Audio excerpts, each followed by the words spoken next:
Oke, Assalamualaikum warahmatullahi wabarakatuh. Good morning everyone. Selamat pagi. Good, I'm glad to see you again in this semester.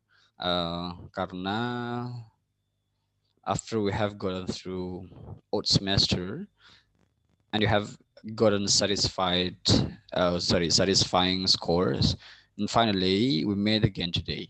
Nah, hari ini kita akan membahas tentang course description-nya dulu. Jadi course description terkait mata kuliah Statistic for Research ya. Jadi Statistic for Research itu adalah salah satu dari dua mata kuliah yang saya ambil. Yang pertama adalah barusan itu Statistic for Research, while the second one adalah micro teaching ya. Nah, kita fokus sama Statistic for Research dulu. Apa yang kita akan lakukan pada semester ini, kemudian tujuan perkuliahan ini apa, kita akan bahas setelah ini ya, setelah ini. Namun sebelum itu saya mau mewanti-wanti untuk segera menginstall SPSS di komputer kalian. Because ya, jadi most of our work will be done in SPSS. Jadi semua pekerjaan kita banyak akan dilakukan di SPSS. Nah, kenapa demikian? Ya, karena pada masa sekarang proses pengolahan data dalam penelitian kuantitatif itu sudah tidak dilakukan secara manual lagi. Kalau zaman dulu itu ya, oke saya flashback dulu.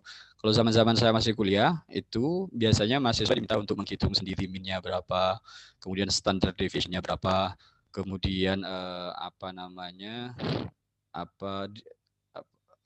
degree of freedom-nya berapa, kemudian untuk menentukan critical analysis-nya kita harus pergi ke table dan kemudian melihat T-table atau F-table. Nah, it takes a long time. Ya, it takes a long time. Pada masa sekarang, pada proses pengolahan data penelitian kuantitatif, semuanya sudah pasti menggunakan software seperti SPSS. Maka saya wanti-wanti lagi, dari sekarang silahkan segera menginstall SPSS. Jadi sekarang masih tidak apa-apa. Pertemuan kedua nanti kita masih akan bahas teori terkait dengan types of data. Tapi pertemuan selanjutnya kita sudah akan membahas materi-materi yang kita menggunakan SPSS di dalamnya. Oke, let's check it out. Saya mau share screen dulu. Oke, this one. Good. Oke, saya jelaskan dari atas kan ya, seperti biasa. Jadi ini 2 kredit atau 2 SKS, kemudian saya sendiri yang akan mengampu. It means that tidak ada yang mengampu bersama saya. Kalau mata kuliah Introduction to Research Method kemarin kan saya berduet dengan Ibu Dewi. Nah, untuk tujuan perkuliahan kita adalah this course is designed to develop student understanding and skills on how to analyze and interpret numerical data properly. Jadi, in this course, poin pentingnya adalah I will assign you to analyze. Pertama, to analyze. Jadi, how to use how to analyze our numerical data into SPSS. Tidak hanya sampai analyze saja, tapi you harus bisa interpret. Jadi karena nanti kita akan berkaitan dengan angka-angka, ya. Nah, you harus mampu menginterpretasi angka-angka tersebut. What does it mean? Untuk yang pokok-pokok saja ya, seperti mean itu apa, kemudian nanti significant value itu apa, dan lain sebagainya. Ya. Kemudian ada kayak seperti 0.05, 0.01, critical point dan lain sebagainya. Nanti itu I want you to be able to interpret. Jadi tidak hanya selesai pada tahap analyzing, tapi lanjut pada tahap interpretation. Kemudian as well as draw conclusion from those analysis. Jadi bagaimana menarik kesimpulan. Jadi kan sudah interpretasi. Oh ternyata, saya beri contoh ya. Oh ternyata pada penelitian korelasi yang mengkorelasikan antara bahasa Indonesia dan bahasa Inggris, nilainya berada di 0.07. Nah, maksudnya 0.07 itu apa? You harus menginterpretasi dulu, maka kemudian you akan melakukan yang namanya hypothesis testing. Jadi apakah 0.07 itu akan menunjukkan hasil apa? Nah, kalau semisal critical value-nya berada di angka 0.05, maka kan tentu we can draw conclusion bahwa memang ada korelasi antara bahasa Indonesia dan bahasa Inggris. Ya, ini memang terdengar teknis, tapi kalau sudah menggunakan SPSS nanti mudah. Kemudian furthermore, at the end of the course, students are expected to be able to apply appropriate statistic analysis on any quantitative research design. Oke. Jadi dalam dalam statistik ini nanti akan ada jenis-jenis statistical analysis. Contohnya ada, kalau uji parametrik itu ada dependency test, ada independency test, ada kemudian ANOVA, kemudian ada ANCOVA, belum lagi kalau semisal korelasi itu ada Pearson product moment, kemudian ada descriptive statistic, ada multiple correlation, itu saja sudah 8. Nah, bagaimana dari 8 ini kalian memilih yang cocok untuk jenis data kalian, untuk jenis penelitian kalian. Contoh, kalau semisal penelitian korelasi, ya sudah, kalau dia 2 variabel maka dia menggunakan Pearson product moment. Tapi kalau dia menggunakan 3 variabel maka dia tentu menggunakan correlation. Kalau semisal membandingkan seperti ex post facto 2 variabel, maka menggunakan independency test. Sedangkan kalau semisal 3 variabel maka tidak pakai independency test, pakai yang lainnya yakni ANOVA. Nah, nanti di akhir perkuliahan saya ingin kalian sudah mampu menyesuaikan. Oke. Your data, your research types with the statistical analysis. Jadi dengan uji statistik yang mana yang cocok untuk perkuliahan kalian, untuk penelitian kalian. Oke, ini ya, such as experiment, ex post facto, causal comparativism, and correlation. Good. Jelas ya? Ini untuk tujuan perkuliahan kita. Jadi di akhir nanti kalian bisa, penelitian saya adalah penelitian pre-eksperimen, ya, yang tidak ada yang tidak ada grup kontrolnya, hanya grup eksperimen satu grup. Nah, maka kalau misal pre-eksperimen kalian mau pakai uji statistik yang mana? Nah, jadi nanti di akhir kuliah kalian sudah bisa mampu, dependency test. Kita pakai dependency test untuk yang pre-eksperimen. Ya, seperti itu. Kemudian untuk course kontennya, the topic to be discussing include basic introduction to quantitative research design. Ya, ini saya akan singgung lagi ya, eksperimen itu apa, causal comparative itu apa, ex post facto itu apa, correlation itu apa. Why? Ya karena mata kuliah kita tidak bisa lepas dari itu. Ya. Kemudian yang akan kita bahas juga descriptive statistic, kemudian scale of measurement, hypothesis testing, ya. Kemudian Pearson product moment, dependency test ini seperti yang tadi saya bilang. Ada ANOVA atau analysis of variance dan ANCOVA analysis of covariance.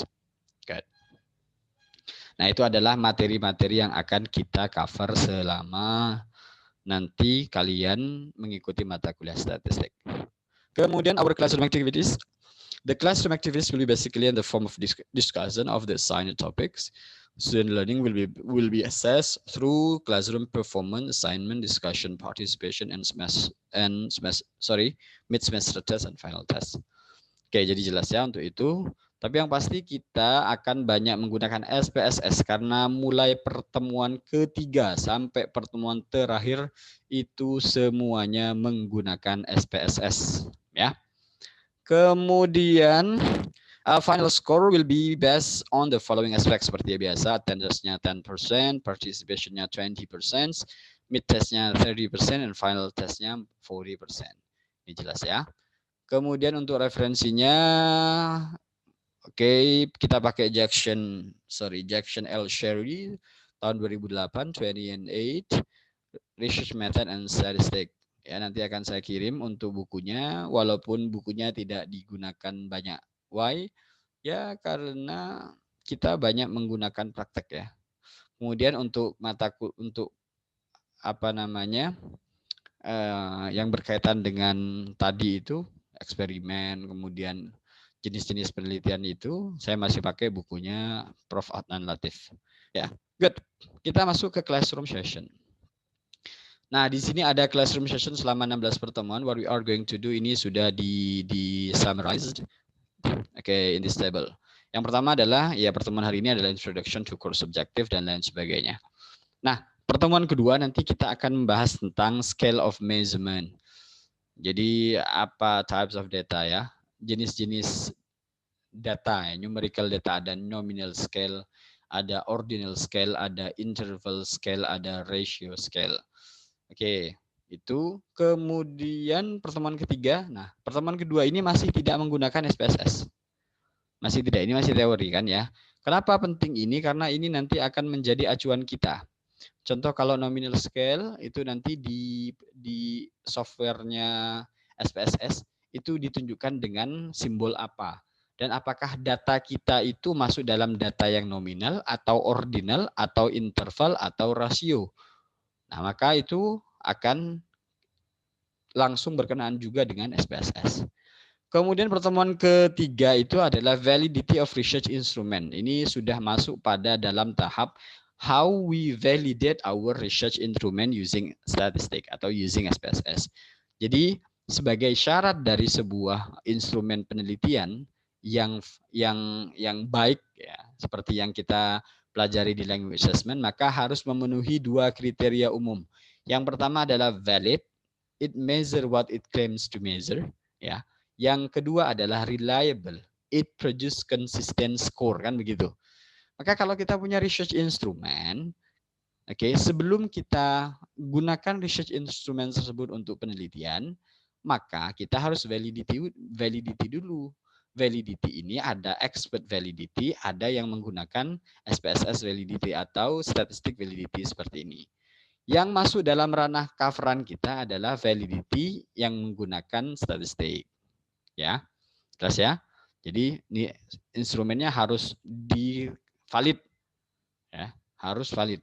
Kemudian reliability-nya juga, oke, instrumennya harus memenuhi standar reliable atau reliability, ya. Jadi ini dua yang penting. Kemudian pertemuan kelima kita masuk pada descriptive statistic, ini standar saja ya. Ini menentukan mean, kemudian apa standar deviation, kemudian apa namanya, kalau semisal dia mana nilai tengahnya ya, median, kemudian modusnya yang mana dan lain sebagainya. Ini masih dalam tahap yang normal. Kemudian pertemuan ke-6 itu kita masuk Pearson product moment, two variable. Jadi ini untuk penelitian apa namanya, korelasi yang dua variabel. Ya, jadi kalau semisal korelasi dua variabel itu bagaimana caranya sih kita menggunakan SPSS untuk menganalisa data kita, our numerical data, begitu ya. Kemudian pertemuan ke-7 masih korelasi tapi yang sudah multiple correlation. Mister, kenapa tidak dijadikan satu? Tidak, karena memang nanti kan tidak hanya mampu kalian untuk apa namanya menggunakan SPSS ya, menganalisis data menggunakan SPSS, tapi kalian juga harus mampu membaca nilai, membaca data yang sudah berada di dalam tabel, kemudian yang jelimet sekali sebenarnya menurut teman-teman ya. Nah, nanti tidak akan terlalu sulit karena kita sudah tidak seperti zaman dulu menggunakan metode yang manual ya. Kalau sekarang kita pakai SPSS. Ya, jadi jelas 67 pertemuan 67 ini. Kemudian pertemuan ke-8 seperti biasa mid-task. Nah, pertemuan ke-9 itu menurut Pak Agung itu sudah masuk dalam ranah offline sebenarnya. Jadi tatap muka. Jadi seperti tadi yang ditanyakan oleh Asa itu, apakah misal micro teaching kita tatap muka atau online, sir? Saya bilang memang kan karena micro teachingnya nanti akan banyak teorinya. Kenapa banyak teorinya? Karena jumlah kalian sedikit. Kalian hanya 4 orang. Dan kalau misal saya banyakin prakteknya nanti kalian bingung. Jadi kita membahas teorinya nanti. Nah, tapi di pertemuan di paruh kedua atau setelah mid test itu bisa untuk apa namanya tatap muka. Karena kan itu instruksi dari Pak Agung dan itu semua menunggu keputusan dari Pak Gubernur. Oke, saya lanjut back to topic. Pertemuan ke-9 kita akan bahas dependency test. Ini yang dipakai untuk pre-eksperimen. Kemudian independent test, ini sudah masuk uji parametrik ya. Jadi nanti uji parametrik itu syaratnya 2. Pertama adalah datanya harus homogen, kedua datanya harus normal. Saya tidak mencantumkan di sini untuk pembahasan homogen dan normal tidaknya data tersebut karena nanti di fitur SPSS sudah bisa menunjukkan sendiri, ada box tersendiri yang menunjukkan bahwa data ini adalah data yang normal, apakah data ini data yang homogen atau tidak. Good. Kemudian uji parametrik yang lain adalah independent test. Ini bisa untuk eksperimen true eksperimen bisa, kemudian bisa untuk bisa untuk expose vector bisa selama variabelnya hanya 2. Kemudian kalau misal variabelnya lebih dari 2, kita tidak pakai independent test. Kita pakai ANOVA, ya, analysis of variance. Nah, sedangkan ANCOVA ini sering dipakai dalam quasi eksperimen. Ya, good. Kalau ini sudah semua, pertemuan ke-13-14 itu saya akan memberikan beberapa artikel penelitian, ya.